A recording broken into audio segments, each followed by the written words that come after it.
Hi, I am Ashwin, and here I have a dazzling game for you against Alekhine defense. The game was played between two unknown players, Nigmadzianov versus Leonid Kaplun in 1977. I have tried to find some information about the players but didn't get success. So any of you know about the same, please let me know in the comment box. In the game, Nigmadzianov had a white pieces and he started the game with e4, knight to f6, and we have Alekhine defense on the board, pawn to e5, attacking the knight, knight to d5, d4, d6, knight to f3, and we have a modern variation of the Alekhine defense.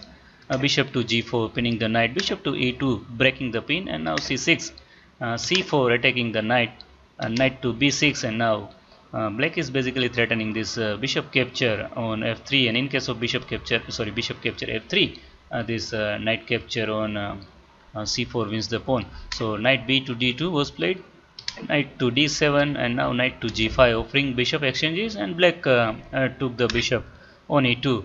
And here it is obvious to recapture the bishop on e2, but white came up with a brilliant in-between move, and that is pawn to e6. So here bishop capture on d1 is out of question because of this pawn capture on f7, checkmate. So after e6, black here played this f6. In case of this f capture on e6, queen capture on e2, and white would be having a really nice game, say pawn to e5, defending this pawn on e6. Then white can simply castle, and after g6, knight to f3, and still bishop to g7 or bishop to h6 is out of question here because of this knight to e6 move, which just fork this queen, and in case of bishop is on g7, then that bishop, otherwise that discovery wins the bishop if bishop is on h6. So basically black is having issue in development. So say queen to b8, just keep his queen out of this fork. I mean knight e6 attacking the queen is the main issue here. But here comes this pawn capture e5, pawn capture e5, and now knight to e6, and this monster knight crumbles back's position completely. So that after this pawn to e6 move, black played this f6.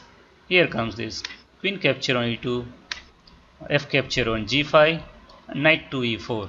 Of course, pawn captures on d7, queen captures on d7 is just a normal way to continue and keep the advantage. But white has something different in his mind, so he played this knight to e4, and knight to f6, knight capture on g5, queen to c7, and now black just would like to castle on the queen side, so knight to f7, preventing castle, rook to g8, and now pawn to g4, threatening pawn g5, and continues the attack, pawn to h6, h4, and now d5, but here comes c5 attacking the knight went to c8.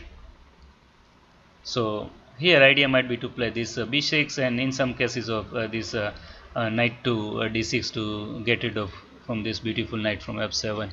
But anyways, here we have this pawn to g5, knight to e4 was played in the game, and here white should have played this queen to f3 move to continue the attack, but white played this pawn takes on h6, and here after pawn capture on h6 and queen h5, now black is having perpetual checks to save the day, like queen a5 check, and after this king f1, queen to b5 check, and king e1, and so on.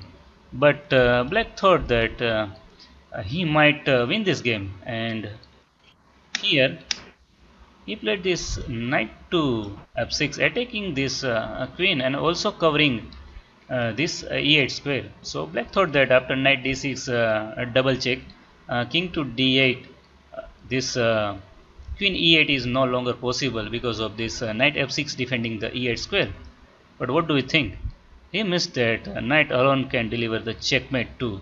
And here comes this knight to d6, a double check, king to d8, and now queen to e8. What a finish! In this position, black resigned. I think he should allow his opponent to checkmate after this knight capture on e8, and now a knight f7 is checkmate. So friends, how was the video and how was the game? I hope you did enjoy this one. Thanks for watching. Bye bye.